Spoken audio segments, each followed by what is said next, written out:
नमस्कार, तरुण भारत न्यूजच्या सिंधुदुर्ग जिल्हा बातमीपत्रात आपले स्वागत। आता पाहूया दिवसभरातील महत्त्वाच्या घडामोडी। मॉर्निंग वॉकला गेलेल्या एका विवाहितेवर सावंतवाडी नजीक माझगाव येथे चोरट्याने हल्ला केला। कांचन शिरसाट या महिलेचा गळा आवळत चोरट्याने 2.5 तोळ्याचे मंगळसूत्र लंपास केले। सकाळी 6:30 वाजण्याच्या सुमारास हा प्रकार घडला। जिल्हा पोलीस अधीक्षक राजेंद्र दाभाडे यांनी या घटनेची दखल घेत तपासासाठी तात्काळ ओरोस येथून पथक पाठविले।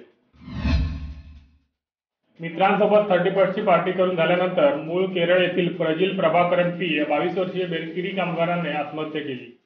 सावंतवाडी झिरंग रोड येथे असलेल्या बेकरीच्या भट्टीच्या गच्चीवर नायलॉन दोरीच्या सहाय्याने त्याने गळफास घेतला। दारूच्या नशेत त्याने हे कृत्य केले असावे असा कयास पोलिसांनी व्यक्त केलाय।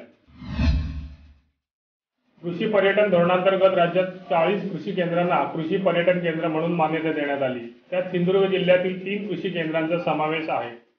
यात सावंतवाडी माडखोल येथील प्रमोद सावंत यांचे सावंत फार्म, माडखोल येथीलच प्रशांत कामत यांचे वनश्री पर्यटन केंद्र आणि घारपी येथील जोश किन्नई यांचे किन्नई ॲग्रो टुरिझम या 3 केंद्रांचा समावेश आहे। वेंगुर्ले नगर परिषदेने घनकचरा व्यवस्थापन 2016 मधील नियमांची पूर्तता केली आहे। त्यामुळे नियमांची पूर्तता न करणाऱ्यांच्या यादीत नाव घालणे चुकीचे असल्याचे मत नगराध्यक्ष दिलीप गिरप यांनी मांडले।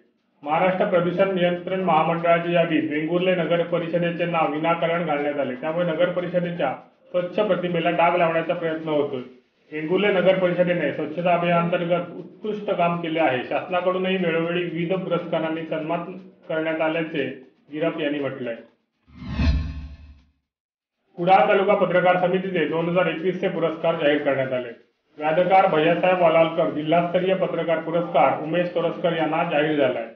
छायाचित्रकार पुरस्कार मालवणचे समीर माडगुज यांना तर वसंत दळवी स्मृती ग्रामीण पत्रकारिता पुरस्कार गुरुप्रसाद दळवी यांना जाहीर करण्यात आला आहे।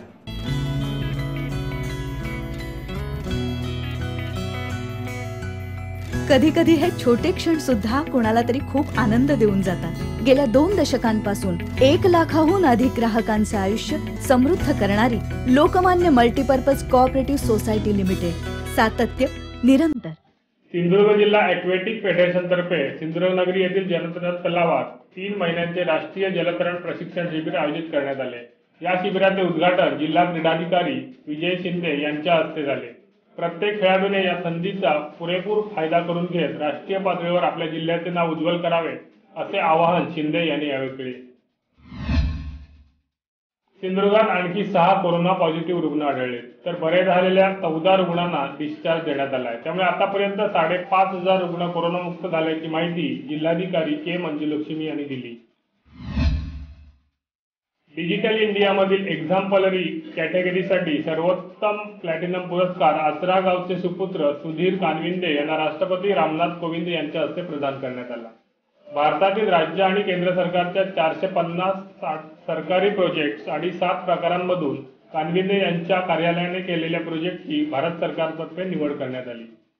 अधिक माहिती आणि ताज्या घडामोडींसाठी पाहत रहा Tarun Bharat news channel. Like करा, सबस्क्राईब करा आणि शेअर करा। विश्वासार्ह बातम्यांसाठी दररोज सकाळी वाचा दैनिक तरुण भारत। शुभरात्री।